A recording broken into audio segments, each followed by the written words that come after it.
Bonjour à tous et bienvenue sur Follow Friday, la chaîne qui vous influence. Aujourd'hui on est très content de vous retrouver puisqu'on vous propose une nouvelle interview avec une créatrice de contenu qui a décidé aujourd'hui de se confier sur son envie de gagner de l'argent, de devenir créatrice de contenu à temps plein. Elle s'appelle Eloa, elle a 23 ans et il y a tout juste un an, enfin un peu plus d'un an maintenant, elle a décidé de laisser tomber ses études pour se consacrer à temps plein sur les réseaux sociaux. Passionnée de maquillage, elle partage ses tutos artistiques sur Instagram, sur YouTube, mais aussi sur TikTok. Elle nous confie comment elle a réussi à doubler son nombre d'abonnés en un an, ses difficultés à se faire une place sur les réseaux sociaux quand on part de zéro, et enfin ses objectifs. Et vous verrez qu'il faut être patient et motivé. Bonsoir. Salut les gars. C'est Joe, Anne Paps. On va parler d'influenceurs. Est-ce que vous connaissez des influenceurs?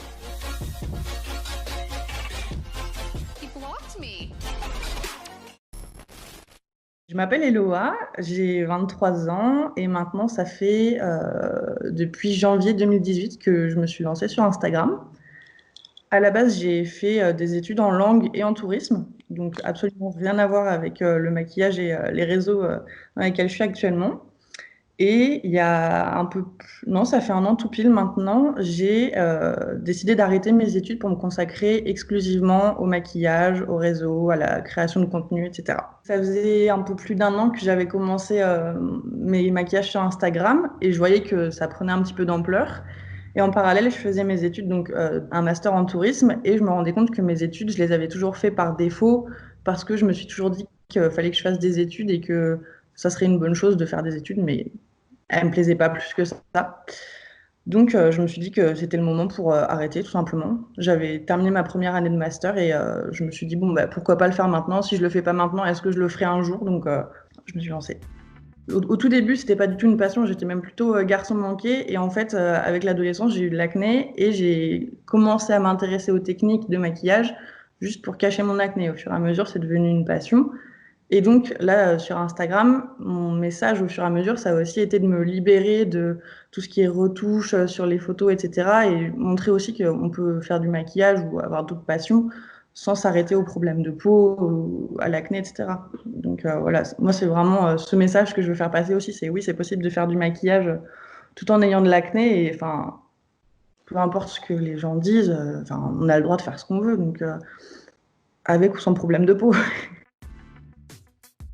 Depuis un an, j'essaye de poster tous les jours. Bon, c'est pas forcément toutes les semaines, tous les jours, mais j'essaie de poster au maximum. J'essaye d'être présente aussi sur d'autres réseaux, pas seulement sur Instagram, et aussi beaucoup plus en story. Enfin, j'essaye d'être très très active tout au long de la journée, d'avoir des informations aussi plus personnelles pour qu'on puisse s'identifier un peu plus à moi que juste un visage et une description en photo sur Instagram. En un an, on va dire que ma communauté a doublé, en gros.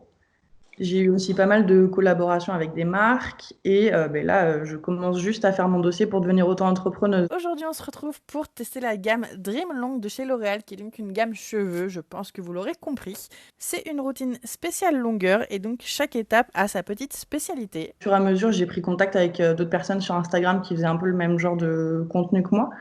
Mais au début, oui, c'est assez compliqué parce que on est un peu perdu dans la masse aussi. Et puis, moi, je savais pas encore vraiment ce que je voulais faire plus tard, si je voulais juste travailler dans le maquillage pour maquiller des personnes ou si vraiment je voulais créer du contenu sur Instagram. Donc, c'était vraiment perdu de manière générale. Donc, oui, on n'est pas forcément accompagné parce que même si on cherche, par exemple, quel débouché via les réseaux on peut avoir, on ne sait pas vraiment parce qu'on a l'impression que les seules informations qu'on a, c'est oui, on peut faire des vidéos sur YouTube ou créer des publicités avec des partenariats sur Instagram, mais c'est très caricatural et en fait, moi, c'est pas du tout ce qui m'intéresse. Donc, c'est compliqué de trouver les bonnes informations et les bons parcours, justement. C'est pas aussi facile que ce qu'on croit parce que souvent, c'est tout beau, tout rose sur les réseaux et en fait, moi, je me rends compte que souvent aussi, on se remet en question parce qu'on se compare beaucoup aussi au parcours des autres personnes qu'on peut suivre ou qui sont connues.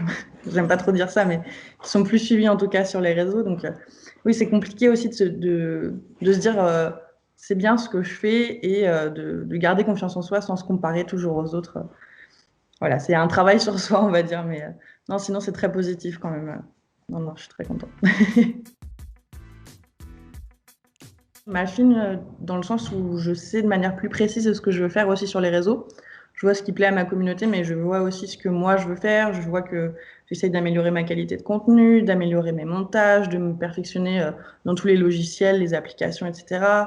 Je regarde aussi beaucoup plus mes statistiques. Donc, on va dire que j'affine vraiment sur les réseaux. J'ai dû acheter un appareil photo. Le téléphone, c'est pareil, il faut qu'il soit assez performant. Donc, nouveau téléphone aussi. Il faut un ordinateur, des éclairages. Enfin, ça vient petit à petit, mais oui, il faut quand même investir dans du matériel de qualité, on va dire.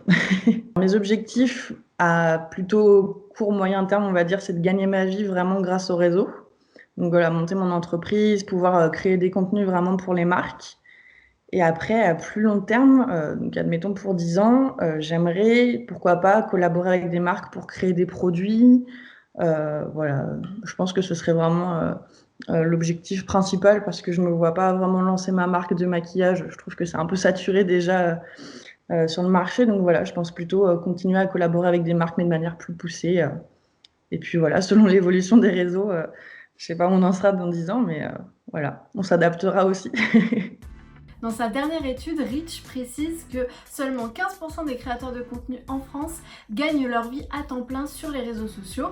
Pour les autres, il s'agit d'un complément de revenus. Et ces chiffres et l'histoire d'Eloa nous prouvent que devenir créateur de contenu et gagner sa vie sur les réseaux sociaux ne se fait pas du jour au lendemain. J'espère que ce témoignage vous a plu. N'hésitez pas à mettre un petit j'aime si justement cette vidéo vous a plu, à nous donner votre avis en commentaire car ça nous intéresse énormément.